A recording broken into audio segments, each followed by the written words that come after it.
Muy buenas tardes, queridos hermanos y amigos de este canal. Un gusto saludarlos a todos ustedes. Y bueno, estamos una vez más aquí con la sección de diálogo sabático, tratando temas espirituales necesarios para los tiempos en los que vivimos. Y el día de hoy tenemos un invitado muy especial. Para hoy hemos invitado al hermano Felipe Fuentes del ministerio El Mensaje Triple Angélico. Felipe, un gusto tenerte con nosotros. Hola, ¿qué tal? También un gusto poder compartir en este caso, ustedes las verdades del Evangelio y también estos asuntos que son tan importantes y cruciales para nosotros hoy en día como cristianos. Así es. Y bueno, he invitado a Felipe para dialogar el día de hoy de un tema que muchas veces pues a la gente le da curiosidad. Muchos de nosotros nos hemos preguntado, especialmente he visto esta duda surgir en los jóvenes, pero no siempre tenemos las respuestas más acertadas. Así que hoy vamos a hablar acerca del tema del Jesús histórico. Jesús como un personaje histórico. ¿Cuáles son las evidencias que prueban que Jesús realmente existió? Porque como muchos de ustedes sabrán, hoy en día en nuestro mundo posmoderno hay mucha gente que niega la existencia de Cristo y por ende la existencia de Dios. Entonces, esta cultura negacionista de hoy en día ha permeado bastante en nuestra sociedad y en nuestras iglesias. Y por eso es que muchas personas a veces tienen esa duda, a veces inclusive se han pasado al lado del escepticismo, al lado del ateísmo, porque no han recibido respuestas satisfactorias a estas preguntas de que si Jesús realmente existió y cómo podemos probarlo. Entonces, para comenzar el estudio de hoy, quisiera nada más compartir una cita bíblica que se encuentra en Primera de Juan 1, del 1 al 3, que nos dice: lo que existía desde el principio, lo que hemos oído, lo que hemos visto con nuestros ojos, lo que hemos contemplado y lo palparon nuestras manos. Esto proclamamos acerca del verbo de la vida. La vida que estaba con el Padre se manifestó. Nosotros la vimos y os anunciamos la vida eterna. Lo que hemos visto y oído, eso os anunciamos, para que tengáis comunión con nosotros, porque nuestra comunión con el Padre y con su Hijo Jesucristo es real. Hermanos, lo que pretendemos con el programa de hoy es justamente dejarnos convencidos de esa última frasecita que leímos en el texto, de que nuestra relación con Jesucristo y el Padre es real.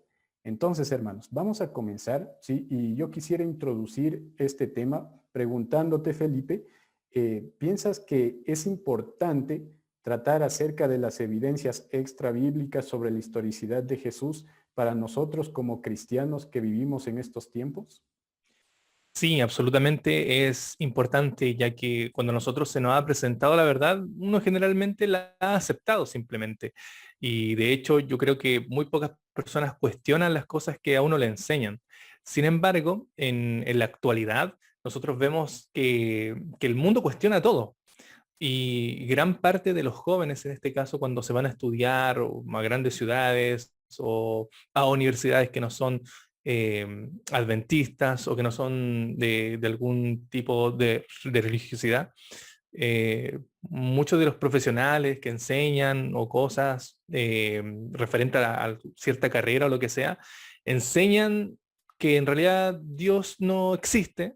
De hecho, la mayoría ocupa bastante lo que es el término de la evolución y se desacredita también lo que es el personaje de Jesús. Entonces, ¿qué pasa? Que cuando vienen, no sé, algunos creyentes, por ejemplo, jóvenes, dicen, vamos a estudiar, entran a estudiar y se encuentran que todo lo que le enseñaron en su casa es aparentemente falso. Porque encuentran de que hay personas que dicen, no, hay evidencia de que la Tierra en realidad es de millones de años, o hay evidencia de todo, de cómo el proceso evolutivo fue en realidad lo que inició todo. Hay algunos que estudian las estrellas también ven de otra manera la situación. Entonces, cuando los jóvenes en este caso, que a lo mejor no están firmes en la fe, que algunos, por ejemplo, van a las reuniones o participan por un tema de padres que han sido enseñados en la religión, cuando se encuentran con algo que es totalmente contrario a lo que le han enseñado y no tienen un fundamento para poder explicar o enseñar lo que ellos saben o lo que ellos creen, son chasqueados totalmente. De hecho, eso también fue lo que pasó con los discípulos cuando los discípulos vieron de que Jesús murió. Se chasquearon y dudaron incluso, el mismo Juan el Bautista que dudó de si Jesús era Jesús realmente.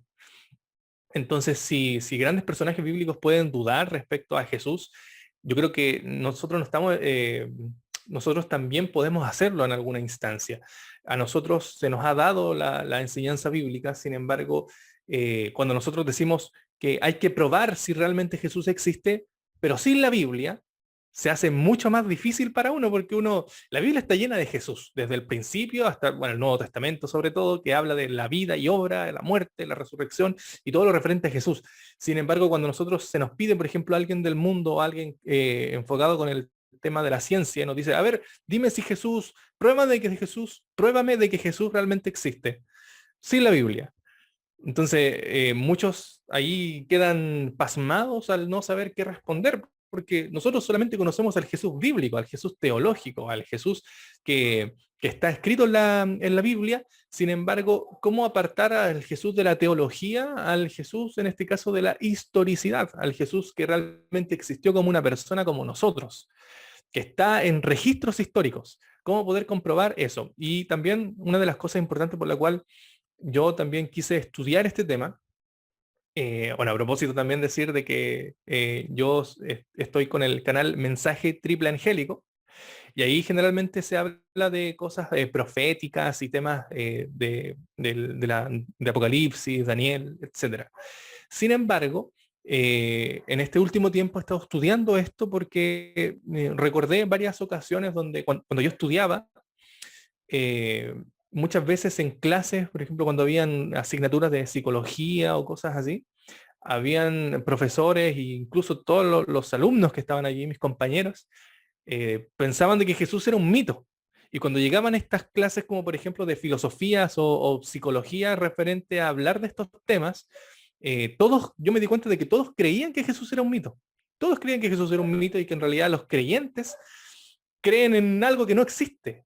Está para la visión de la mayoría de las personas, porque recordemos también que los creyentes, a pesar de que la cristiandad es mucha, pero por ejemplo en el adventismo nosotros somos pocos, en referencia, por ejemplo, al mundo entero.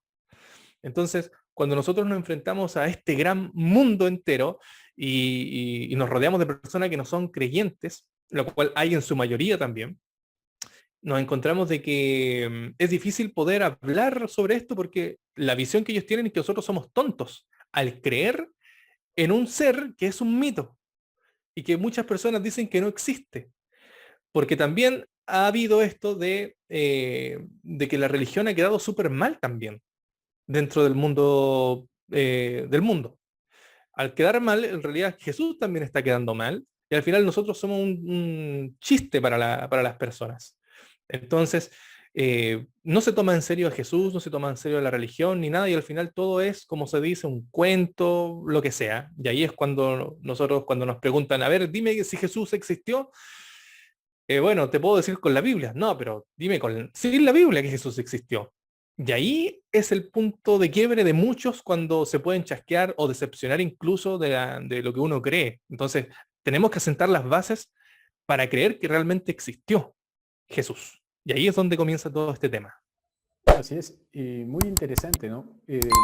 Como menciona el apóstol Pedro, el cristiano debe estar preparado para presentar defensa de todo lo que demande razón de nuestra fe. Y a veces no hemos comprendido bien ese concepto bíblico, porque pues la Biblia en varias ocasiones nos llama a crecer en conocimiento, a crecer en sabiduría, a crecer en inteligencia, ¿verdad? Pero mucha gente solamente crece en el conocimiento bíblico, lo cual es lo ideal, ¿no? Es perfecto, está bien. Pero también tenemos que aprender a presentar defensa de nuestra fe ante aquellas personas pues que son incrédulas. Mira, mucha gente puede llegar al camino de la fe mediante una presentación lógica y racional de los principios cristianos. Por ejemplo, yo te pongo el caso de uno de los casos más famosos, ¿no? Seguramente debiste haber oído en alguna ocasión el caso de Lee Strobel. Lee Strobel era un ateo. Él era un ateo acérrimo. Y Lee Strobel se decidió probar que el cristianismo era falso. Entonces él empezó a investigar, ¿no? Él era un periodista y investigó como periodista de manera rigurosa si se podía confiar en la historicidad de Cristo justamente. Y tras investigar mucho y durante mucho tiempo, él llegó a la conclusión de que en efecto Cristo existió. Y no solo que Cristo existió, sino que Cristo era el Mesías. Entonces Lee Strobel pasó de ser un ateo acérrimo a defender el cristianismo. Y las obras de este hombre, ¿sí? Sus libros, sus escritos, son de los mejores materiales que existe en temas de apologética. Entonces pienso que este tipo de temas deben ser estudiados y son muy importantes, porque no solamente refuerzan nuestra fe, sino que ayudan a otras personas a llegar a la fe. Aparte de eso, me he dado cuenta de un mal, ¿no? Y te doy la palabra después de esto. Me he dado cuenta de un mal que hay dentro de nuestra iglesia. Y es que los adultos, las generaciones anteriores, dan por sentado que Jesús existió. Dan por sentado la Biblia, dan por sentado las cosas espirituales, porque su cultura, su cosmovisión era diferente. ¿Sí? La cosmovisión de hace algunas generaciones era totalmente diferente. En aquellos tiempos se discutía cuál es la doctrina correcta, pero hoy en día lo que se discute es si la doctrina es correcta. Entonces mucha gente se pregunta eso, ¿no? Ya no es lo mismo que antes. Ya la gente ha perdido esa cultura cristiana y ahora se lo cuestiona todo. Y hay un montón de ideologías, de movimientos, de corrientes de pensamiento que pues están influenciando en la mente de las personas. Por eso es importante estar listo para hablar acerca de estos temas. ¿Tú me decías algo, Felipe? Sí, que por ejemplo, nosotros lamentablemente a veces como que vemos a un Jesús muy lejano de nosotros, como decía al Jesús de la Biblia, pero no al Jesús cercano como que se sentaba como nosotros, que dormía como nosotros, que caminaba como nosotros, que compraba como nosotros, a un ser humano real. Y el hecho también de hablar este tema es porque Jesús en este caso es el originador del cristianismo. Entonces, si nosotros sacamos a Jesús, también echamos por tierra el cristianismo. Todo se basa en eso también. Y como bien tú decías, actualmente se necesita poder aprender, bueno, de las dos áreas, tanto de la Biblia como también de cosas extra bíblicas, porque por ejemplo, una persona que tiene por ejemplo, estos movimientos que han estado saliendo hoy en día referente a, a otras cosas, uno no puede ir con la Biblia, por ejemplo, porque no creen en la Biblia. Tú no puedes decir esto está mal porque la Biblia dice que está mal. No puedes porque la Biblia no la toman en cuenta porque no creen en Dios. Entonces tú tienes que buscar otra forma de pensar, otro pensamiento, otros estudios para comprobar que en este caso los movimientos modernos están actuando de una manera incorrecta. Y de esa forma también atraerlos para que puedan comprender lo que dice la Biblia. Pero nosotros ahora no es difícil poder llegar a las personas con todos estos movimientos que están en el mundo actualmente, poder llegar con la Biblia cuando no creen en la Biblia. Entonces, Sí. eso es lo que nosotros debemos poder pensar, estudiar tal cual como dice la Biblia, la Escritura, todos sus parámetros, pero también poder aprender y saber cómo defender nuestra fe sin la Biblia y trabajar en esos dos campos, que es muy importante en estos tiempos. Excelente, sí, muy bien. Bueno, antes de pasar al siguiente punto, también quisiera recalcar que es muy importante eh, tener presentes estos temas y no solamente al referirnos a la historicidad de Cristo, ¿no? Podemos hablar de creacionismo, de ideología de género, bueno, un montón de temas, ¿no? Que hoy en día están en boga y, y recordar, ¿no? Que los cristianos debemos formar una cultura propia. Sí, me parece que es importante conocer y saber argumentar con respecto a este tipo de temas, porque los cristianos se han desculturizado demasiado, han perdido su identidad prácticamente, y eso se aplica a los más jóvenes. Y eso es peligroso porque si no hacemos algo ahora, de aquí a unas pocas generaciones, por no decir que en las generaciones actuales, nuestros jóvenes estarán totalmente perdidos. ¿Sí? La identidad de la iglesia se habrá esfumado. Yo justamente diagnosticaba esto hace algún tiempo y siempre comentaba, ¿no? Hay que hacer algo para que los jóvenes vuelvan a asimilar esa cultura cristiana, porque si no en el futuro van a ver lo que pasa. Y justamente hoy en día yo me he topado con varias personas, no es solamente una, son varias personas, varios hermanos adultos que me dicen, vea, mi hijo ya no quiere saber de Dios, o mi hijo ya no cree en Dios, o mi hijo ya no quiere saber de las cosas espirituales, ¿no? Muchas personas me han dicho eso. Y eso es porque no hemos formado una cultura cristiana efectiva desde que edades tempranas.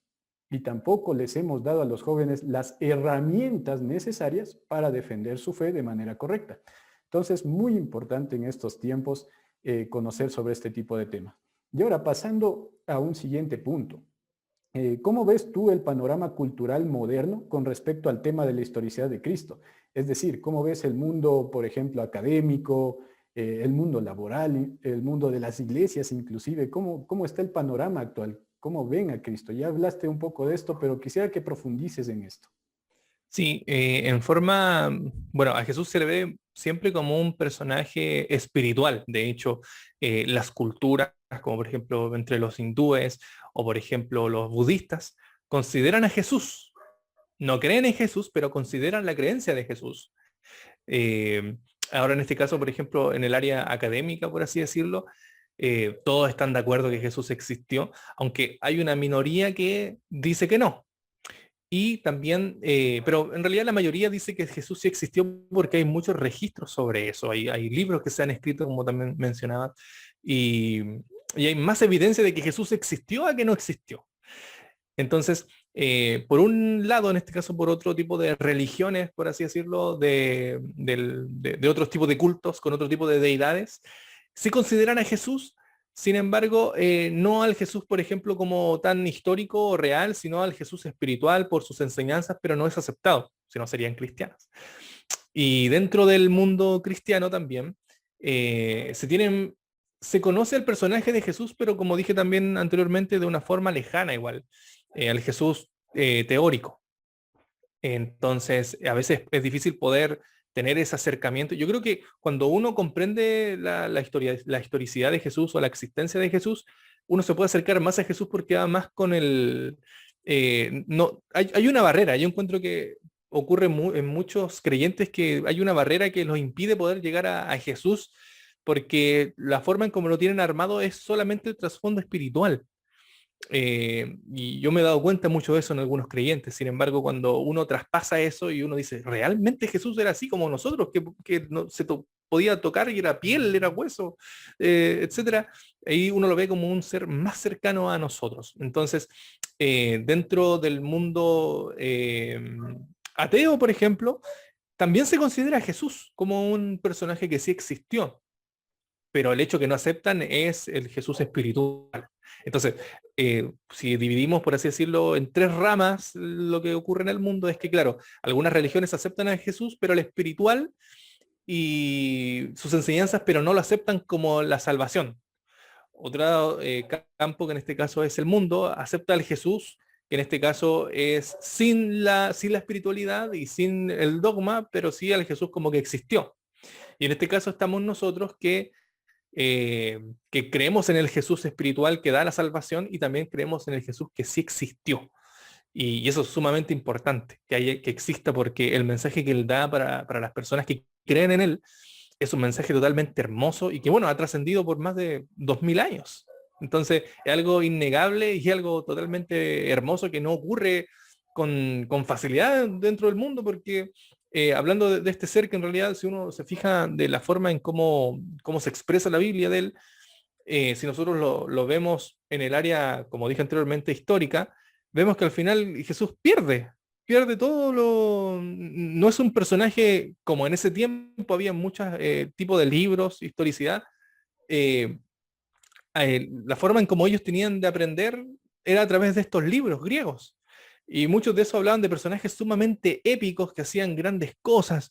Sin embargo, cuando vemos lo que pasa con Jesús, es un Jesús que va perdiendo vez tras vez, que es traicionado, que lo llevan a morir, que sus propios discípulos a los cuales él enseñó lo dejan solo. Entonces al final es como perder tras perder, perder tras perder. Y eso también hace una diferencia entre el tipo de las literaturas que en este caso existen.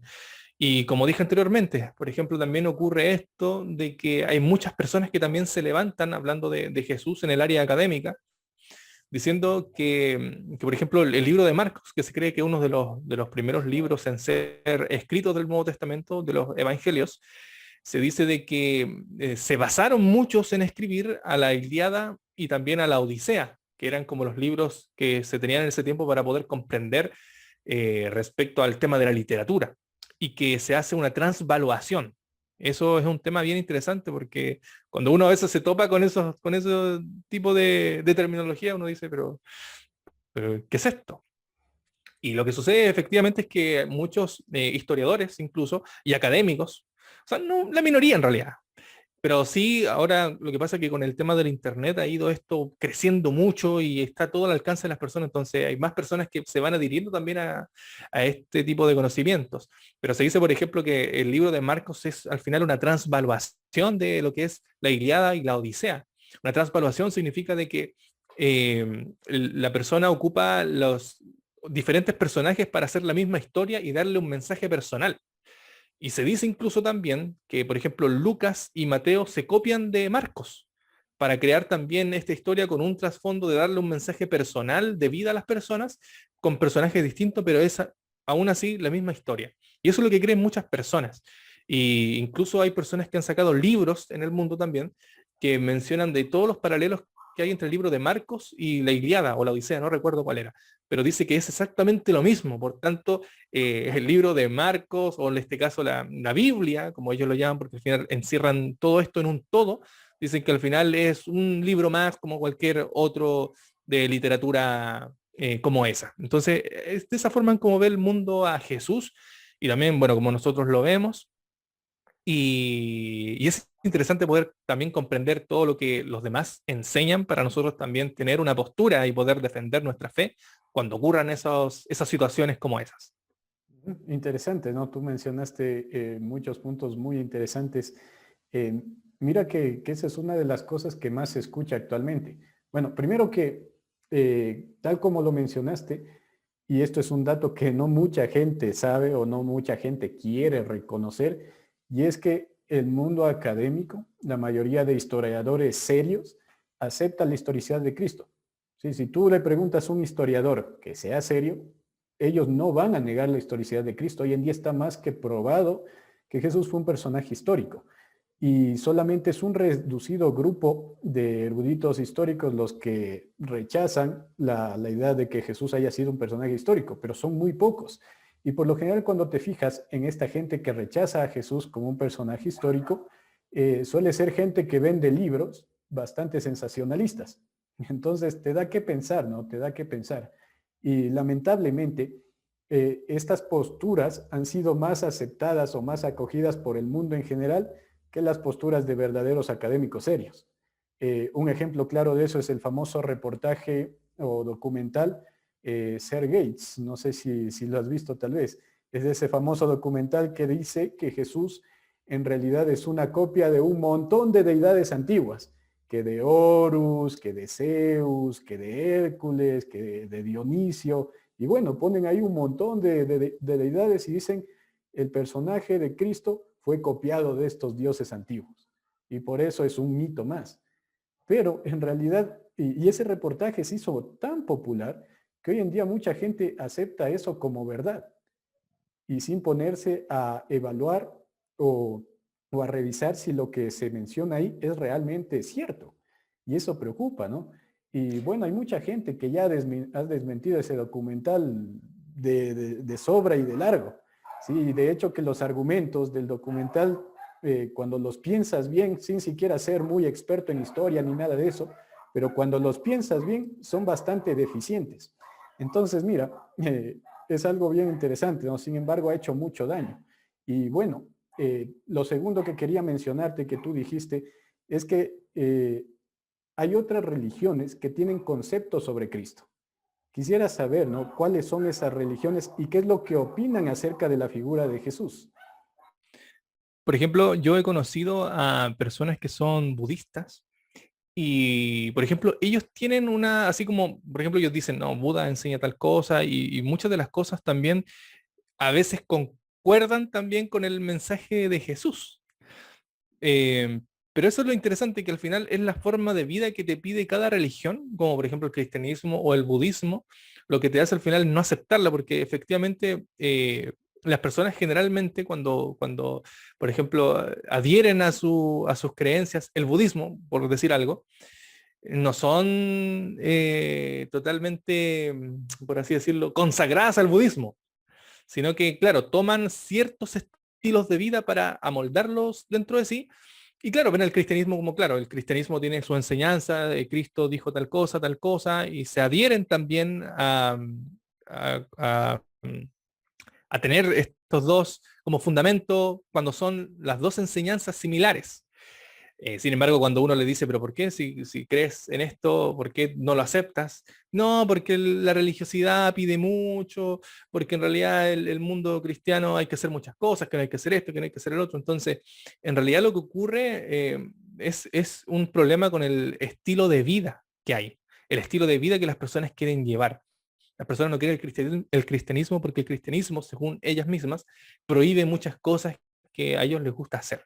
Entonces, ven al Jesús como un maestro, ven a Jesús como un maestro el cual es un sabio que aprendió a hacer muchas cosas. No recuerdo qué religión era también, pero se mencionaba de que incluso Jesús, todas las cosas que él podía hacer, la hacía al final porque él en su época, como ellos lo llaman, en su época donde desapareció, que fue como de los 12 años hasta cuando aparece nuevamente, en toda su adolescencia, algunos dicen que Jesús fue a aprender artes mágicas a otro lado, que fue con chamanes a poder aprender sus poderes que él después realizó.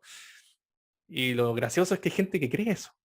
Entonces, eh, cuando nosotros hablamos de cómo la gente ve, o en este caso otras religiones ven a Jesús como, como un maestro sabio, como un personaje sabio, que algunas cosas son que se pueden adherir a lo que en este caso las personas pueden creer, en este caso de otras religiones, pero cuando ya hay mensajes más estrictos de la Biblia, por así decirlo, ahí no. Como por ejemplo, no sé, Jesús lo más que habló fue del amor que nosotros debemos hacer hacia el prójimo, que cómo nosotros debemos vaciarnos y dejar nuestro ego, dejar nuestro yo, dejar gran parte de nosotros para poder ceder a las cosas, a las situaciones, también el mismo hecho de que Jesús, la forma como tenía de vida, de estar con la naturaleza, son muchas cosas que estas personas adoptan, porque incluso gran parte del budismo, en este caso de los seguidores y también de aquellos que se autoproclaman como los budas, son personas que también lo han dejado todo, que se apartan, que están en lugares solitarios, que quieren alcanzar un grado de iluminación. Se dice también entre estas personas que Jesús también fue una persona que alcanzó un grado de iluminación. Dentro, por ejemplo, del mundo espiritista, se dice de que, no sé si has oído hablar de los chakras, que hay como diferentes puntos, creo que no sé si son 7, no recuerdo bien, pero sí, creo que son 7, y que están en diferentes puntos del cuerpo, dicen ellos, que nosotros ahí también viene el tema del aura, de cómo nosotros podemos abrir algunos ciertos puntos, que cada uno de nosotros incluso tenemos ciertos chakras que están abiertos, y, por ejemplo, algunos de estos espiritistas dicen que muy pocas personas pueden abrir el último sentido, que en este caso es el que se encuentra acá, creo, aquí el medio. Dando la pineal. Claro que de hecho aquí algunos se ponen ahí un ojito, lo que sea, y de ahí viene todo ese tipo de cosas. Entonces, lo que se dice es que muy pocas personas pueden llegar a poder abrir este sentido, y que dentro de los budistas se dice que Buda pudo, que por eso él pudo estar en tanta meditación, en un grado de iluminación superior, y se dice que Jesús también pudo hacerlo, porque él también llegó a un grado de iluminación, el hecho de que él se apartaba, que estaba ahí en los olivos, que él meditaba y que hacía todo este tipo de cosas. Entonces, esa es la visión que se tiene respecto a algunas religiones, y en este caso particular, por ejemplo, del budismo con respecto a Jesús. Sí, sí, interesante. Hay varias visiones, ¿no? Y lo curioso en todo esto es que prácticamente ninguna religión rechaza la figura de Cristo. O sea, ninguna religión te dice Jesús no existió. El problema es al momento de que les dices Jesús es el Mesías. Esa ya es otra historia, ¿no? Por ejemplo, los musulmanes aceptan que Jesús existió, pero lo ven como un profeta, que está más o menos al mismo nivel que Moisés, mas no lo aceptan como el Mesías. Lo mismo en el caso de los judíos. Ustedes saben, los judíos en los talmudes, que los talmudes son los escritos rabínicos, hablan acerca de Jesús, hablan de la figura de Jesús. Inclusive hay talmudes muy antiguos, casi de la época de Cristo, en los que ellos hablan acerca de Jesús, pero obviamente con una opinión desfavorable, pero aceptan que Jesús fue un personaje histórico. Entonces, a lo que quiero llegar, ¿no? A lo que quiero llegar con todo esto, es que sí, hay diferentes visiones de Cristo en el mundo a partir de las religiones, hay diferentes maneras de verlo, de interpretarlo, pero en algo coinciden todos, y es que Jesús existió. Sí, no, y de hecho es sumamente importante lo que dice, y por eso también es tan importante poder tener un conocimiento más allá de lo que se ve. Porque, por ejemplo, ocurre que uno puede decir, pero ¿cómo los judíos? Si los judíos tienen todo basado en el Antiguo Testamento, por ejemplo, lo que dice en Isaías de Jesús, lo que dice Daniel de Jesús, pero ahí también hay otros estudios que dicen, pero es que lo que dijo Daniel, por ejemplo, Daniel capítulo 9, fue escrito después que ocurrió. Otros que dicen, pero la profecía donde dice del siervo sufriente que iba a venir, iba a ir como oveja, lo iban a matar, pero también hay otras explicaciones que dicen, es que ahí no se habla de Jesús, sino de Israel. Entonces también ahí poder conocer esas verdades también es importante, poder también fundamentar con la Biblia y explicar esos pasajes es también importante para algunas personas que no van a aceptar cuando nosotros, por ejemplo, le podamos decir, pero si Jesús es el Mesías, porque en Isaías aquí dice que él iba a venir, que lo iban a matar, que iban a hacer todo lo que quisieron con él, pero la respuesta de las otras personas puede ser algo que nos puede sorprender si no estamos preparados. Así es, así es. Si fuera así de simple, como tú mencionas, los judíos hubiesen aceptado a Cristo hace rato, ¿no? Y de paso, lamentablemente, la crítica textual, ¿no? La alta crítica le ha hecho bastante daño a la manera en la que vemos la Biblia. Entonces, como tú pusiste el ejemplo, ¿no? Algunas personas dicen, bueno, la profecía de que Cristo iba a venir está ahí y está clarita. Pero hay algunas personas que se dicen cristianos que afirman que esos textos fueron escritos posteriormente, entonces no los podemos contar como profecía. Y en esos casos, ¿qué decimos o qué hacemos, no? Entonces, hay que conocer también acerca del texto, acerca de la propia Biblia, qué creemos, cómo se estructuró, cómo fue formada, cuál fue el proceso y cuándo aparecieron los escritos, ¿no? Y así no nos van a coger Sí, desprevenidos. y lo importante también de esto es que uno a veces puede decir, por ejemplo, como muchos cristianos también piensan de los adventistas que dicen, "Es que ustedes son muy de libro, ustedes son muy de letra". Y en realidad hay algunas cosas que a veces no se entiende respecto a esto, y es que el tema de poder saber más allá no es algo para verlo únicamente como un libro de letra, sino porque estos datos hermosean toda la teología que al final nosotros podemos comprender. Entonces nosotros vemos todas las enseñanzas de Jesús, pero cuando nosotros la vemos a un nivel más profundo de estudio, vemos de que esos detalles que hay históricos, o por ejemplo en el contexto en el cual se dice, eh, son hermosos para poder comprender mejor la escritura y también tener un conocimiento más profundo de lo que Jesús quiso llevar su mensaje. El mensaje de Jesús era sumamente profundo e incluso leyéndolo superficialmente es profundo, pero cuando uno, por ejemplo, va y dice, oh, esta palabra en griego significaba otra cosa y se va profundizando cada vez más, entonces el hecho de poder conocer estos datos no es para juzgar la escritura y estar así como, ya, esto no, esto sí, esto no, esto sí, sino porque esto hermosea la escritura, hermosea la teología que enseña la Biblia respecto a sí misma. Excelente, concuerdo totalmente contigo. Tienes toda la razón en ese punto. Y bueno, conocer el trasfondo bíblico nos da un panorama mucho más amplio de la Biblia. Nos ayuda a ver la Biblia desde otra perspectiva y es algo bastante bonito en realidad. En lo personal, cuando yo empecé a estudiar trasfondo bíblico, pues eso fortaleció de una manera muy poderosa mi fe. Yo cuando era adolescente, yo creo que todos pasamos alguna vez por esas crisis existenciales, ¿no? Y, y como adolescente, pues yo también cuestioné todas las cosas, ¿no? Yo me cuestionaba, a ver, ¿esto será así? ¿No será así? Inclusive desde el punto de la incredulidad, ¿no? ¿Jesús realmente existió? ¿Dios realmente existe? Y créanme, ¿no? Que a mí me hubiese encantado tener un mentor, un líder, un anciano, un pastor, yo qué sé, que me explique esas cosas de manera metódica, sistemática y racional. Yo hubiese agradecido eso. pero lamentablemente nadie le prestaba atención a ese tema en mis tiempos. Así que yo lo que hice no fue decir Dios no existe y quedarme con eso. Yo lo que cogí fue empezar a estudiar por mi propia cuenta, empezar a leer, empezar a investigar, empezar a buscar, ¿no? En los libros, no solo en los videitos de YouTube, ¿no? Que ese es otro de los errores que cometemos hoy en día, yo creo que todos, ir a los videitos de YouTube y buscar ahí información. No, lean libros, busquen artículos, vean fuentes, ¿no? Verifiquen. Eso es muy importante. Y eso a mí me convenció y me despejó de una manera tan increíble. Y yo cada día estoy más convencido, ¿no? De que la fe cristiana es la fe más correcta que puede existir. Y eso me lleva al siguiente punto, ¿no? Aquí tratamos sobre Jesús en varias religiones, acabamos de hablar de eso. Y bueno, hay gente que se pregunta, ¿y por qué no puede ser verdad la visión del budismo sobre Jesús? ¿Cómo sabes que tú estás correcto y el budismo se está equivocando?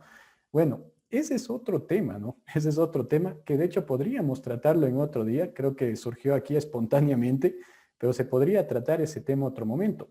Lo que en este momento quiero tratar es, ¿realmente Jesús existió? Y con eso vamos al plato fuerte de esta conversación.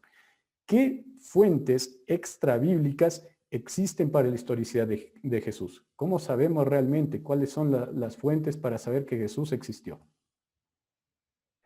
Mira, hay un punto también, antes que se me vaya, importante de lo que tú mencionaste, porque generalmente cuando en este caso las personas dicen hay varias similitudes entre, por ejemplo, Jesús y también otros personajes como los otros dioses. Pero cuando uno les pregunta, ¿pero de dónde saca esa información? No, de Facebook o de, o de YouTube, claro, y ese es muchas veces el problema que hay. Entonces, para, por ejemplo, hablar de esto, hay hartas evidencias y vamos a centrarnos en algunas de ellas, como por ejemplo, cuando nosotros comprendemos, primeramente tenemos que tener nuestras fuentes, ¿cierto? Y es muy importante tratar de validar también las fuentes más tempranas. Las fuentes tempranas son esas fuentes o escrituras que se encuentran cercanas a los hechos. Cuando nosotros encontramos las fuentes que están cercanas a los hechos, encontramos que las fuentes más cercanas y que incluso hablan en sí del asunto, encontramos que en este caso están los libros y las cartas que escribe Pablo, por ejemplo, y los otros discípulos. Entonces uno puede decir, pero entonces que uno está tratando de entender la Biblia y darle veracidad con la propia Biblia. Pero no, porque cuando nosotros comprendemos lo que ocurrió allí, cómo consideraban, por ejemplo, los judíos el Antiguo Testamento en el tiempo de Jesús, era un libro totalmente sagrado, era un libro totalmente santo que ellos no quisieron darle una continuidad. Nosotros lo vemos como dos libros, o sea, como el Nuevo Testamento y el Antiguo Testamento como de la misma importancia o de la misma forma sagrada, ¿cierto?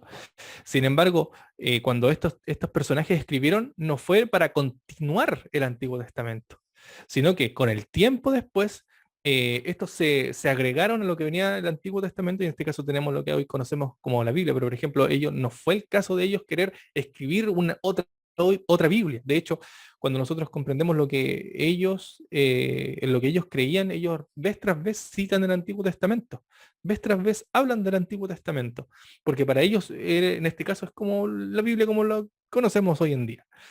Entonces, cuando nosotros comprendemos lo que ocurre en el Nuevo Testamento, nosotros lo tenemos que ver, y en este caso como lo hacen también muchos académicos, que es verlo como 27, como son 27 libros y cartas, 27 eh, documentos históricos que son diferentes entre sí, escritos por diferentes autores y que hablan también de un mismo tema, porque esas son las fuentes tempranas. Eso es lo que te sirve para poder comprender al personaje. Porque si uno puede decir, voy a ver si Jesús existió, pero no voy a basarme en estos documentos que hablan de él. No, uno tiene que examinarlos porque hablan de él. No es una continuación de la Biblia. No fue que los autores quisieron continuar el canon del Antiguo Testamento. No ocurrió eso. Los autores quisieron escribir lo que ocurrió, y no es que Dios se haya manifestado y les haya dicho, ahora toma el lápiz y escribe, o ve al pueblo como pasaba en el Antiguo Testamento. Eso no ocurre con ellos. Aunque sí, por ejemplo, ocurre con Juan, que es el que escribe el Apocalipsis tiempo después.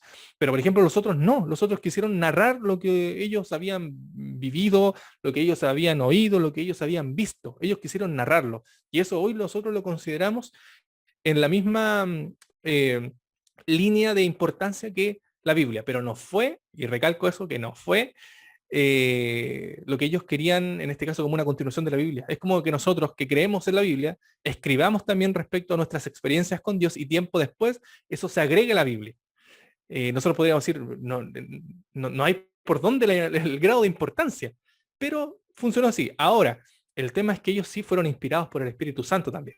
Y ahí está el otro tema que sí le da validez a que ellos realmente tengan el don para haber escrito. Entonces, primero, estas fuentes, que son 27 documentos, se deben estudiar, y en este caso para ver al Jesús histórico, fuera de la teología.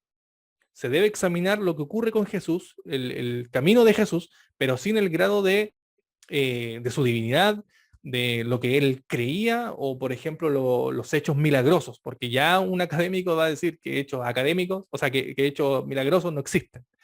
Bueno, en este caso un académico que no crea en Dios. Entonces, para hacer primero un estudio serio hay que ir a lo que habla de Jesús, a las fuentes tempranas. La fuente que tiene más información son estos 27 documentos que nosotros conocemos como el Nuevo Testamento, cuyo objetivo de aquellos que escribieron no fue continuar la Biblia. Luego tenemos a un personaje que es crucial para poder comprender esto, que es Pablo. Porque Pablo sí es un personaje histórico.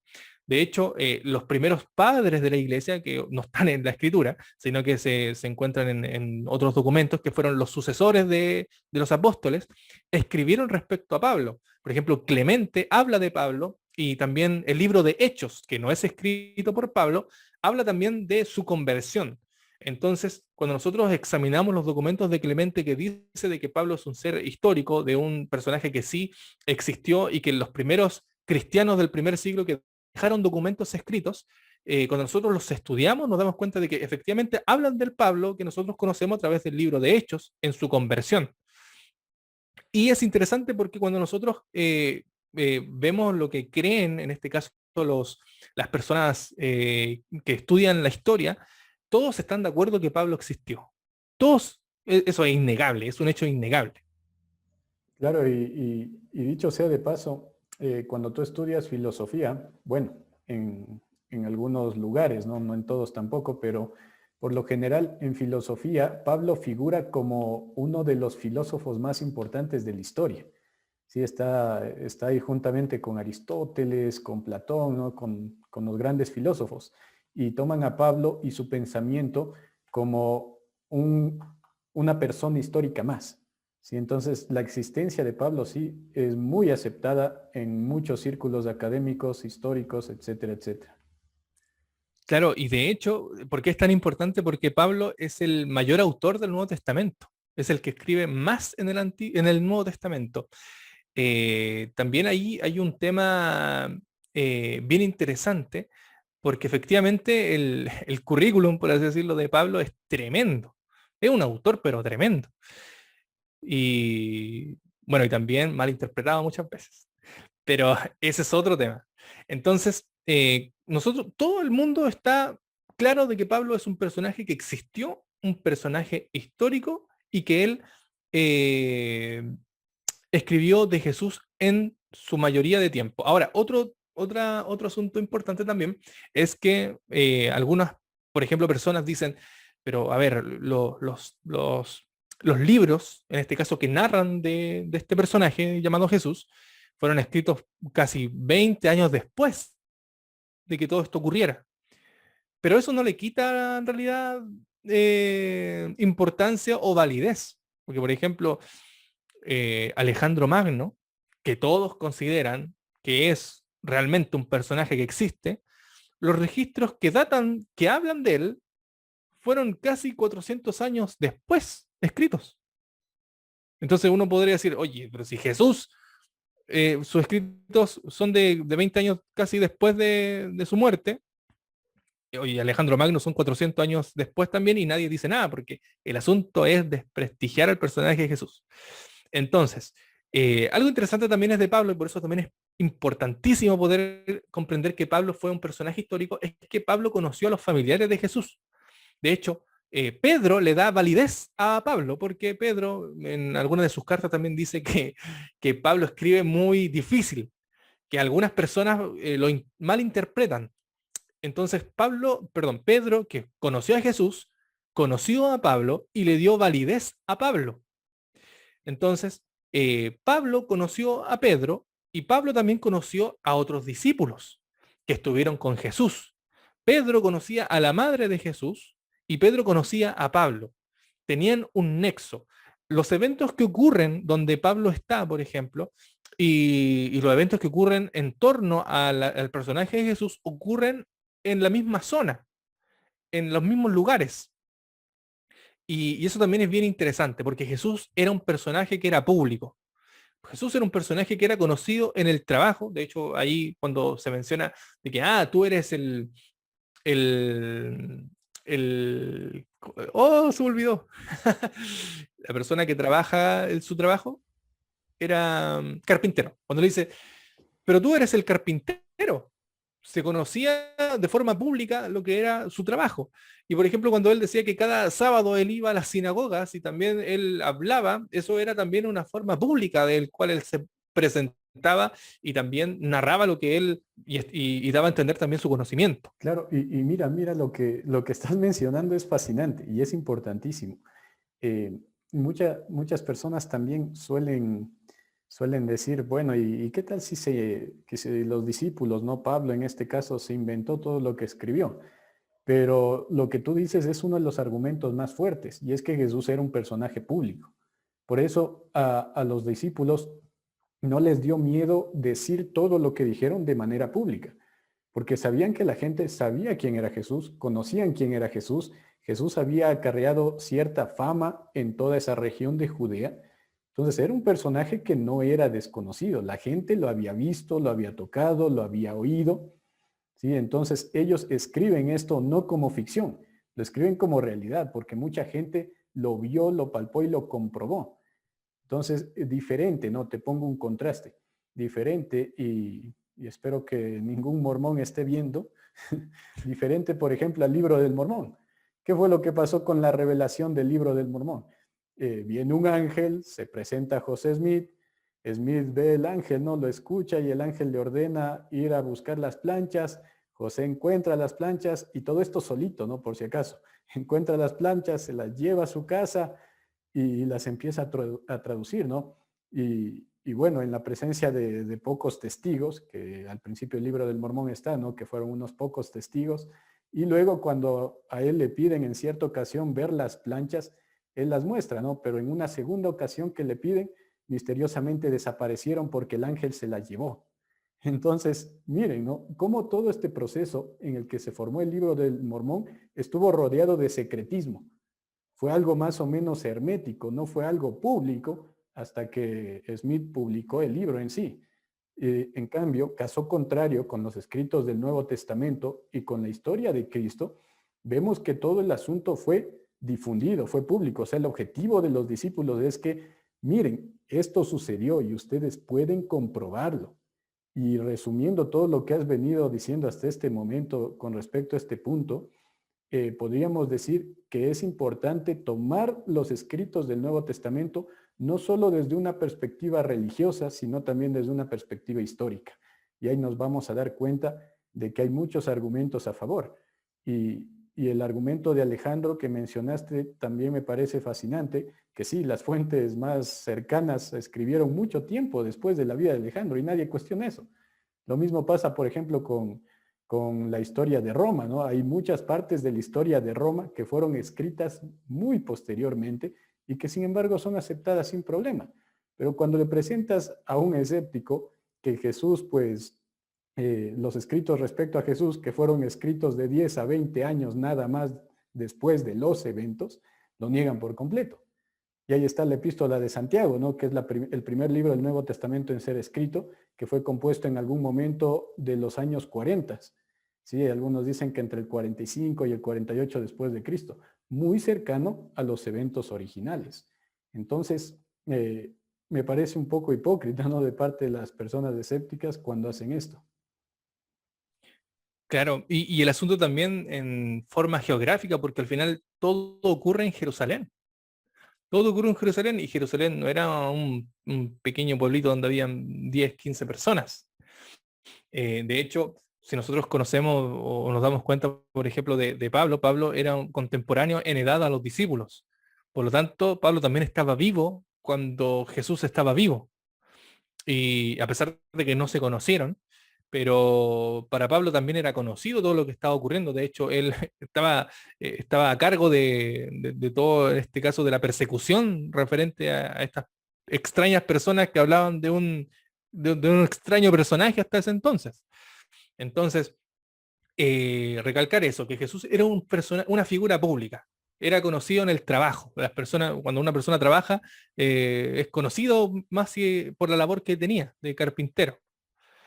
Así También, es. por ejemplo, también en la sinagoga, en los discursos que se hacían, generalmente los discursos que se hacían, o por ejemplo lo que se llama la tradición oral, no se hacía con dos, tres personas, eran discursos que se hablaban de forma pública, donde habían personas que escribían lo que estaba diciendo y todas las personas se llevaban a casa algo público que se estaba narrando. Y eso es sumamente importante porque en una ocasión yo conocí a una persona que decía, lo que pasa es con ustedes, los cristianos que creen algo, que al final es como este juego del teléfono descompuesto, que es como que uno va hablando y después como que se va perdiendo y se va transformando y todo.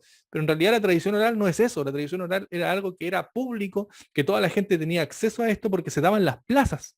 Y no solamente eso, sino que todos los eventos que ocurren en Jerusalén, donde, por ejemplo, en Jerusalén Jesús en este caso fue llevado. Jesús hizo también su ministerio allí, estuvo en los lugares importantes de Jerusalén, contempló Jerusalén. Es un lugar que es imposible decir que fue creado o que fue inventado. Es un lugar real donde habían personas que conocieron todo lo que ocurrió, donde hubieron personas que supieron que Jesús murió, donde hubieron personas también que lo conocían en Jerusalén como un personaje de trabajo, donde conocían a los discípulos también en sus labores, porque los discípulos también tenían labores, eran pescadores. Y los pescadores, si uno ve a las personas que están a los que pescan, siempre también en su lugar de trabajo están rodeados de personas, eran personas que eran conocidas. Entonces, Pablo, que en este caso también era contemporáneo de Jesús y los discípulos, a pesar de que no se hayan conocido, por así decirlo, viéndolo desde mundos o visiones totalmente diferentes, eran conocidos en sus áreas ellos eran conocidos para luego después, más adelante, se iban a conocer. Entonces, eh, lo otro también que ocurre es que en Jerusalén también es donde después de la muerte de Cristo se establece lo que es la primera iglesia, donde en este caso Jacobo era el líder principal. Entonces, todo eso ocurre en Jerusalén. Eso es algo que es sumamente importante porque los hechos están ocurriendo en aquel lugar, hay registros que ocurren en ese lugar, las personas que escriben narran esos lugares aún en la vida de Jesús, aún en la muerte de Jesús y aún en lo que pasa con ellos después de Jesús. Es decir, una persona que, por ejemplo, estaba viviendo cuando se estaba escribiendo, no sé, el libro de Marcos o Santiago, una persona muy bien pudo haberse parado y decir, oye, ustedes lo que están diciendo es mentira, todo esto es falso. Habían contemporáneos, habían niños, habían jóvenes que habían vivido todo lo que estaba ocurriendo allí. Y ninguno se levantó en aquel momento para decir que todo lo que estaban escribiendo y viviendo aquellas personas era falso. Eso no ocurre. No ocurre dentro de este círculo que se llama Jerusalén. Ujú, excelente, sí, muy bien expresado. Y mira que cuando tú revisas los documentos bíblicos también te das cuenta de que la narración está bien hecha, ¿no? O sea, no son lugares ficticios, por decirlo de alguna manera, ni son personajes ficticios. Por ejemplo, el libro de Lucas te da datos históricos muy precisos, ¿no? Te dice bajo qué gobierno nació Cristo, en qué año estaba ese gobierno, cómo padeció Cristo, ¿no? Quién fue el procurador de aquel entonces, quién estaba a cargo de tal zona. Te habla de personajes históricos que son verificables mediante la historia. Entonces, no es que se pusieron a inventar en algún punto en el futuro, porque no hubiesen podido hacerlo. Solamente ponte a analizar, ¿no? Aquí en mi casa hace 10 años, esta calle que pasa por al frente tenía un nombre totalmente diferente al que tiene hoy en día. Solo hace 10 años. Entonces, imagínate, ¿no? Afirmar que los evangelios fueron escritos mucho tiempo después, y, y escribir con exactitud lugares, fechas, personajes que pueden verificarse en la historia, es un absurdo pensar eso. Claro, y además que cuando ellos estaban escribiendo de estos lugares y de estos personajes, esos lugares estaban existiendo y esos personajes que se narraban estaban viviendo. Ujú, así es. Entonces no hay Y una contraposición contra eso. exacto. Y mira, hemos hablado ya del texto como tal, ¿sí? Del texto bíblico como una fuente histórica. Ahora, ¿alguna fuente extra bíblica que hable acerca de Cristo? Claro. Bueno, para concluir también esa parte, decir y dar también ahí lo que tú mencionabas. El personaje de Jesús, todo su entorno está narrado. Por ejemplo, sabemos de Jesús que tenía una madre, que tenía un padrastro, que tenía primos. Conocimos también a través de la escritura lo que son sus familiares cercanos. Sabemos la ciudad de donde era, donde nació, que él nació en tiempos de Octavio Augusto, que murió bajo Tiberio a manos de Poncio Pilato. Tenemos los años los cuales él vivió, murió, y cómo murió también, y en la región en la cual él murió. Entonces, todos estos registros son innegables porque estos son personajes históricos que, que no pueden ser refutables. Entonces, inventar una historia así, con estos personajes, con estos hechos, con estas características, con estos lugares, es imposible porque en ese tiempo se pudo haber levantado a alguien y decir lo que estaba ocurriendo aquí era totalmente falso. Entonces, eso es lo que ocurría. Ahora bien, otro asunto también antes de pasar a esa parte, era las circunstancias, porque las circunstancias es que la obra de, en este caso, los discípulos, fue más grande cuando Cristo se fue que cuando Cristo estaba vivo. Si los discípulos querían ir a predicar y hablar de este Jesús, era más fácil que las personas no lo tomaran en cuenta porque habían visto todo lo que habían pasado con este personaje. E incluso nosotros vemos de que el cristianismo empezó pero a crecer de una forma impresionante, de una forma totalmente impresionante donde miles de personas estaban aceptando a Jesús. Entonces, ¿cómo nosotros podemos decir es un personaje falso? Sí, porque si podemos decir que Jesús fue un personaje falso, debió haber tenido todos, a la mayor cantidad de creyentes cuando él estaba vivo.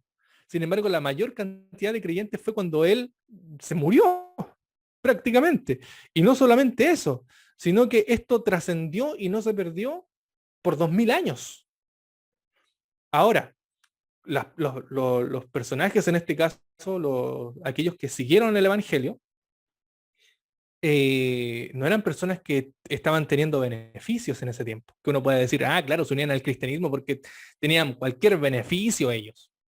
Absolutamente no. Ellos estaban en totalmente desventaja porque a las personas que eran creyentes los mataban, los torturaban, los saqueaban, hacían lo que querían. Después más adelante los llevaron a los coliseos, los mataban allá, eran devorados por las fieras, hacían lo que querían con ellos. Entonces no tenían ninguna ventaja ni era ningún beneficio ser cristiano. Exacto. Y mira, esta frase lo escuché hace tiempo, ¿no? De un teólogo, y decía, muchas personas pueden morir por una verdad, pero ¿cuántas personas estuvieran dispuestas a morir por una mentira? Entonces, si la fe de estos primeros discípulos era errada, era falsa, ¿de qué les servía a ellos? Si su paga era la muerte muchas veces, ¿por qué morir por una mentira? ¿Por qué Y, y, si, hacerlo? ¿Qué y ganaban sin, ellos con eso? claro, y sin nada a cambio. Ese es el tema. Porque uno podría decir, ah, claro, porque ellos iban a ganar esto. En realidad la única meta en este caso era la espiritual, que era la vida eterna a través de la aceptación de Cristo. Exacto, Pero no era nada de una ventaja que ellos podían tener. No, no había absolutamente nada. exacto. Mucha gente piensa eso, ¿no? Yo he oído ese argumento varias veces. Es que la Iglesia Católica, o bueno, los cristianos inventaron la Biblia para su beneficio propio, ¿no? Por sus Claro. intereses. Y muchas veces hablan de intereses económicos. Recordemos que eso sucedió después, ¿no? Los primeros cristianos sabemos históricamente que fueron perseguidos y vituperados de maneras terribles. No, y de hecho, por ejemplo, este mismo personaje del que hablamos, Pablo no nos dice la Biblia que pasó al final con Pablo, pero la historia nos dice que a Pablo lo decapitan al final. O sea, Ujú. este personaje que habló de esto, no solamente habló, sino que murió decapitado por lo que él estaba defendiendo. Y ahora, otro punto, pero sumamente impresionante, era lo que sufría el cristiano de aquel tiempo. Porque, por ejemplo, Pablo, ¿qué era lo que decía Pablo respecto a sus sufrimientos? Que había estado en naufragio, que le habían azotado, que le habían hecho de todo prácticamente. Entonces, era un camino de sufrimiento para decir, no, esto era una mentira. No, era una verdad y ellos lo conocían. Así es. Ahora, antes de pasar también al otro tema, hablar también respecto a algunos puntos, como por ejemplo, lo que se nos dice a través de la historicidad bíblica, que, por ejemplo, en Gálatas capítulo 4 se nos dice que Jesús nació de una mujer y bajo la ley. En Romanos, el capítulo 1, se nos dice que Jesús viene del linaje de David. Esto es lo que dice Pablo. En Primera de Corintios también, capítulo 15, nos habla de que Jesús fue realmente una persona que existió, que lo crucificaron, que hubo una sepultura, que tenía discípulos y dos de ellos se llaman Pedro y Santiago. También en Primera de Corintios capítulo 9 se nos dice de que uno de sus hermanos era Jacobo. En Primera de Corintios capítulo 11 también se nos dice que él estuvo en una cena.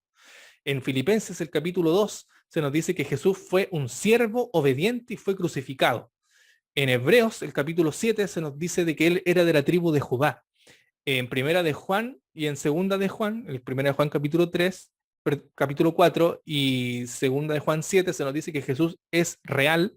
Y en Hechos, capítulo 10, se nos dice que estuvo en Judea, en Jerusalén, fue colgado en un madero. Entonces, eso, si nosotros lo vemos sin la teología, esos son hechos históricos reales, ¿ya? Existen también lo que son los credos prepaulinos, que eran en este caso tradiciones orales que se llevaban como en cantos, poemas, tradiciones, lo que sea, y después esto fue adquirido y adherido a los escritos de Pablo, como por ejemplo, Primera de Corintios capítulo 15, del versículo 3 al 5, Romanos capítulo 1, del versículo del 3 al 4, y Filipenses capítulo 2, del versículo 3 al 8. Es decir, antes de que fueran escritos ya se conocían porque eran credos prepaulinos, es decir, eran tradiciones orales. Y eso ocurre antes de ser escritos y ya la iglesia cristiana manifestaba estos credos que Pablo después escribió. Y ahora bien, como mencionabas, también existen lo que son los textos extrabíblicos, recién los textos extrabíblicos. Yo creo que podríamos dividir en cuatro formas lo que hay aquí. En este caso es la información bíblica respecto al personaje, o la información referente a a estos 27 documentos que existen respecto a Jesús. Los credos prepaulinos, que también es importante conocer que había una tradición oral antes de ser escritos, los documentos que son extra bíblicos, de fuentes tanto como cristianas como no cristianas, pero que son extra bíblicos, y también la arqueología, ¿ya? Y en este caso, por ejemplo, voy a citar a dos historiadores, que uno de ellos es muy conocido, Flavio Josefo, y también a Tácito, ¿ya? Por ejemplo, Flavio Josefo escribe lo siguiente. Dice, por este tiempo apareció Jesús, un hombre sabio, y atrajo hacia él a muchos judíos. Y cuando Pilato, frente a la denuncia de aquellos que son los principales entre nosotros, lo había condenado a la cruz, aquellos que lo habían amado primero no le abandonaron. La tribu de los cristianos, llamados así por él, no ha cesado de crecer hasta este día. Eso lo escribió Flavio Josefo en Antigüedades de los Judíos, libro 18, capítulo 3. Un historiador que no era cristiano. Y ese lo dice él, siendo también contemporáneo al primer siglo, ¿ya? Y ese lo dice este personaje, que Jesús realmente existió y que también existieron los cristianos. Y también, por ejemplo, tenemos otro documento de Tácito que Dicho dice sea de lo paso, siguiente. antes de que menciones a Tácito, Josefo es muy relevante, ¿no? Gracias a Josefo conocemos la historia judía como una fuente extra bíblica, ¿no? Aparte de la Biblia, la mejor fuente para conocer sobre historia judía es Josefo. Josefo es un historiador increíble, y no solo de historia judía, sino también romana. Josefo vivió en el primer siglo después de Cristo, así que él prácticamente estuvo muy cerca de los eventos que narra la Biblia. Entonces él escribe y da el testimonio acerca de Cristo en dos ocasiones, no solamente en una. Y aparte de eso, para nuestros hermanos adventistas que les gusta el espíritu de profecía, el conflicto de los siglos da una opinión bastante favorable sobre Josefo. ¿Sí? Capítulo 1 del conflicto de los siglos habla de Flavio Josefo y habla de él como un hombre piadoso, ¿no? Que de hecho intentó en el año 70 trató de hacer que los judíos pues se entregaran por las buenas a los romanos para evitarse tanta tragedia. Entonces, para que tengan en cuenta, ¿no?, quién era Flavio Josefo. Ahora sí, puedes continuar. Sí, también es importante porque, por ejemplo, este texto que yo leí de Flavio Josefo es el texto limpio, como se le llama, porque también ahí hubieron algunos cristianos que le agregaron cosas a Josefo. Y hay que reconocerlo también y decir que es lamentable que ocurriera así. Pero ese es el texto limpio. Y Sí sí hay habla de algunas Jesús. variaciones textuales de esa cita de Josefo, eso es cierto, hay que considerarlo, pero gracias por citar el texto limpio, eso es muy bueno. Sí. Y también lo que decía era respecto a Tácito, que sale en su libro 15, 44, que dice, Nerón culpó e infligió las torturas más exquisitas a una clase odiada por sus abominaciones, quienes eran llamados cristianos por el populacho. Cristo, de quien el nombre tuvo su origen, sufrió la pena máxima durante el reinado de Tiberio a manos de uno de nuestros procuradores, Poncio Pilato, y la superstición muy maliciosa, de este modo, sofocada por el momento, de nuevo estalló no solamente en Judea, la primera fuente del mal, sino incluso en Roma, donde todas las cosas espantosas y vergonzosas de todas partes del mundo, confluyen y se popularizan. En consecuencia, el arresto se hizo en primer lugar a quienes se declararon culpables. Y esto lo escribe también un personaje que no es cristiano, un historiador simplemente que ni siquiera es creyente, de hecho, un historiador simplemente, y él habla aquí de Cristo, habla de los lugares, como en este caso Judea, habla de Nerón, habla de los cristianos de su persecución, y al igual que Flavio, habla de Jesús, como un personaje que existió y que le dio validez también. Y ese era el trabajo de Tácito, ¿no? Tácito era historiador, esa era su función. Y de hecho, mucha de la historia romana que conocemos es gracias a Tácito. Tácito escribió extensamente sobre Roma y gracias a él la conocemos, ¿no? Entonces, él trata de reportar los hechos tal y como fueron y reporta que existió un Cristo y que sus seguidores fueron usados como chivo expiatorio en el Imperio Romano. Claro, y bien, aquí, bueno, te voy a mandar después qué es lo que es el grafito, ¿ya? Que en este caso es la arqueología descubierta que también asevera la existencia de Cristo. Porque en el primer siglo también, como en este caso los creyentes, se les trataba pero pésimo, se burlaban de los creyentes, hacían lo que querían con los creyentes. Y hubo un grafito que en realidad fue para... ¿Sí? ¿Iba a decir algo? Sí, ya sé a qué grafito te refieres. Sí, es algo Alexámenos muy bonito. adora a su Dios. Ajá. Sí, muy popular ese grafito, ¿no? Claro, que al final es porque en este caso las personas que escribieron esto en burla a los cristianos, a los creyentes, decían en realidad que los creyentes adoraban a una deidad que era un asno y que de hecho a los creyentes les decían burros y que tenían orejas de burros y todo ese tipo de cosas y de forma de burla hicieron un retrato de Alexámenos que adoraba a su Dios y colocaron a una persona crucificada y con una cabeza de burro. Y eso lo hicieron de forma de burla, pero que de forma tan genial, Irónica, irónica, esa irónicamente. burla que hacen hacia los cristianos, ya sea su deidad con forma de cabeza de asno, sirve hoy día para poder decir efectivamente que en esto realmente es cierto. Porque se hacía burla de esto, se hacía burla de aquellos cristianos y se hacía burla de alguien que murió crucificado, que era la deidad que ellos Y, y de tenían. to- y mira que este no solamente es un argumento a favor de Jesús históricamente, ¿no? Sino que también es un argumento a favor de la deidad de Cristo para nuestros amigos antitrinitarios. Claro. Ya los primeros cristianos ya adoraban a Cristo como a un Dios. Por eso el grafito dice eso, ¿no? Alexámenos adorando a su Dios.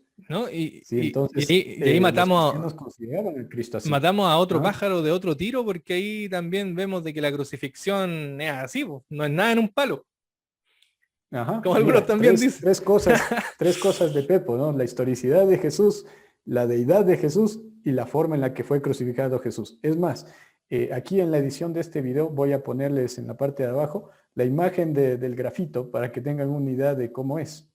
Claro.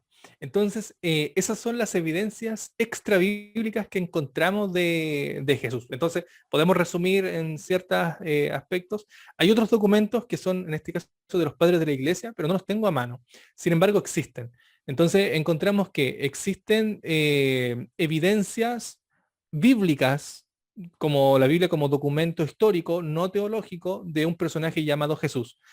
Existen documentos que son extra bíblicos de personas creyentes que fueron en este caso aquellos que siguieron con el Evangelio después de los discípulos, en el primer siglo, los padres de la iglesia, como se le llaman, que sí hablan de un personaje llamado Jesús y también hacen veracidad a los apóstoles.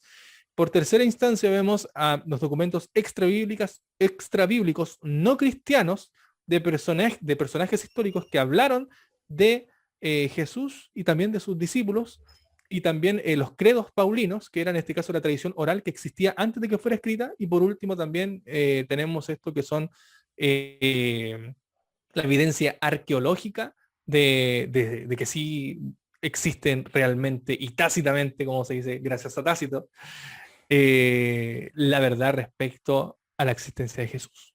Excelente, muy buena síntesis de lo que venimos viendo, ¿no? A eso nada más yo añadiría los documentos apócrifos también. Sí, todos los documentos apócrifos, cartas apócrifas, evangelios apócrifos, etcétera, que también algunos de ellos tienen composiciones bastante tempranas, afirman la existencia de Cristo. Y tal como veíamos en otras religiones, lo que difiere es la manera en que la interpretan, porque todos estos documentos apócrifos también aceptan a Cristo como un personaje histórico, solamente que muchas veces lo interpretan de maneras diferentes. Y bueno, nada más para despertar la curiosidad, ¿no? Para ya ir terminando esta transmisión.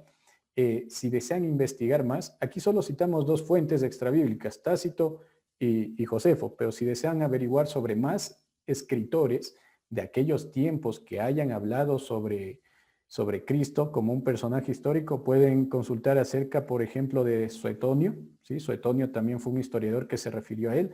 Pueden investigar sobre Luciano, él también escribió sobre Cristo. Pueden buscar sobre Plinio el Joven o Plinio el Menor, ¿sí? Dependiendo de cómo lo busquen.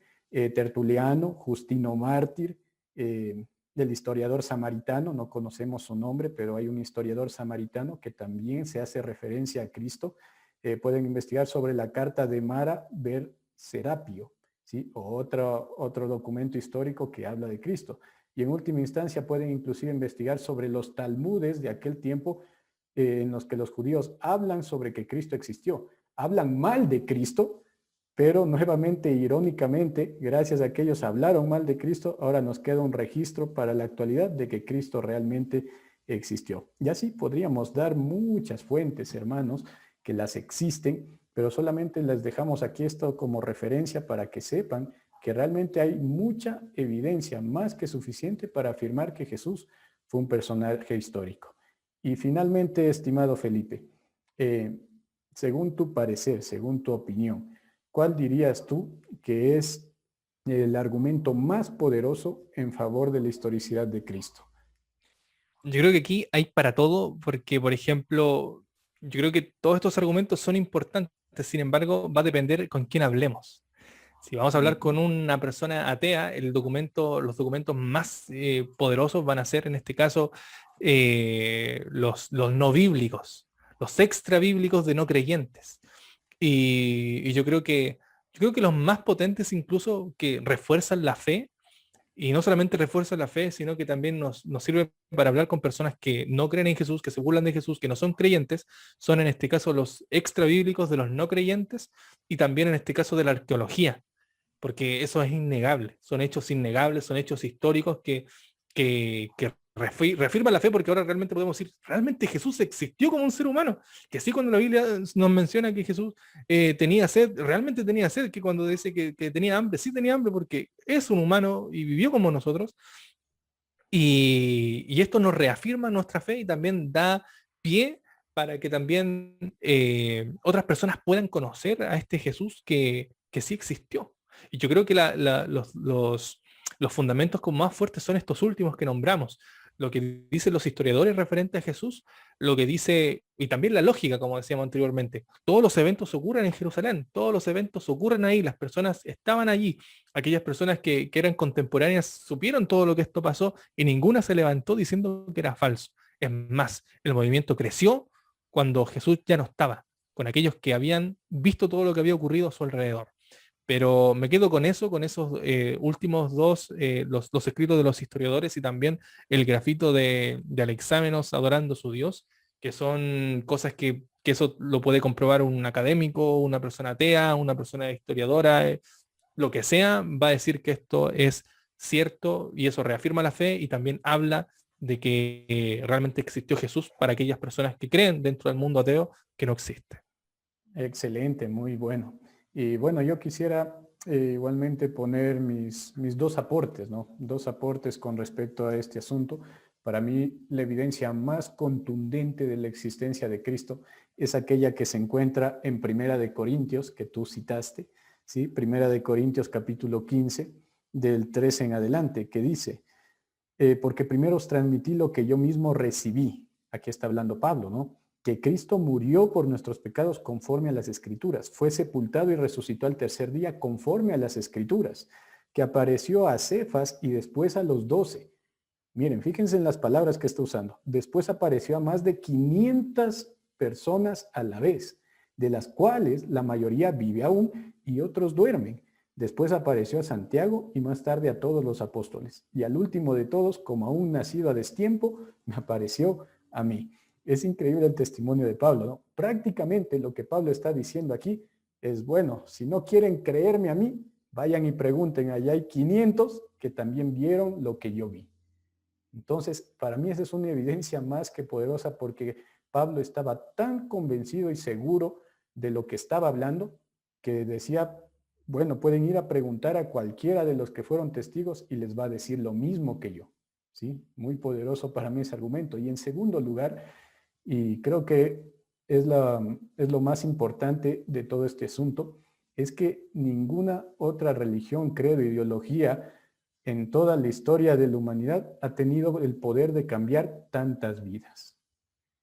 El cristianismo, hermanos, ha cambiado tantas vidas durante tanto tiempo que simplemente es un poder milagroso, ¿no? Ahí hay algo especial, algo que no simplemente son historias, fábulas o mitos, porque han cambiado la vida de millones de personas.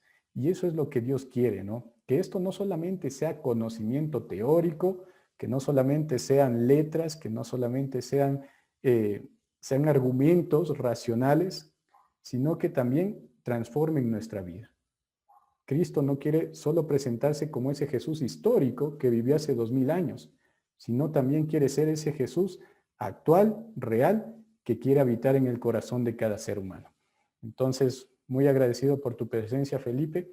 Creo que ha sido una conversación bastante productiva, muy fructífera. Espero igualmente que les haya gustado, hermanos, que hayan aprendido mucho y que nos sirva esto para reforzar nuestra fe y ayudar también a otras personas a acercarse más a Cristo. ¿Alguna palabra final, Felipe? Que en realidad, bueno, toda la escritura nos habla de Cristo, en la historia nos habla de Cristo, en todo lugar donde nosotros vemos siendo creyentes o incluso no creyentes, vamos a encontrar a Cristo en todo lugar. Si uno ve la historia, Jesús marca un antes y un después en la historia y también en nuestras vidas. Es interesante eso. Jesús marca en la historia del mundo un antes y un después, y también en la vida de nosotros, Jesús marca un antes y un después cuando nos encontramos con Él. Y decir de que Jesús realmente fue un personaje que existió, que no solamente existió, sino que era el Mesías y que vino con este mensaje totalmente hermoso de la salvación que ha perdurado por en realidad toda la historia del planeta y que está aún presente para nosotros para que podamos aceptarlo, que Jesús nunca fue un mito, Jesús es lo más real que existe, las huellas de Jesús son totalmente reales, la historia es totalmente real, todo lo que ocurre dentro de la escritura es totalmente real y también su mensaje de esperanza que dio que iba a venir también es real. Y queremos que también eso sea una realidad para nuestros corazones, para nuestra vida, para que podamos vivir conforme a lo que Él quiere, porque es todo real, todo va a ocurrir y estamos a las puertas de que de eso pase. Amén. Muchas gracias, Felipe. Gracias también, hermanos, por asistir a esta transmisión. Que el Señor les bendiga mucho y nos vemos el próximo sábado.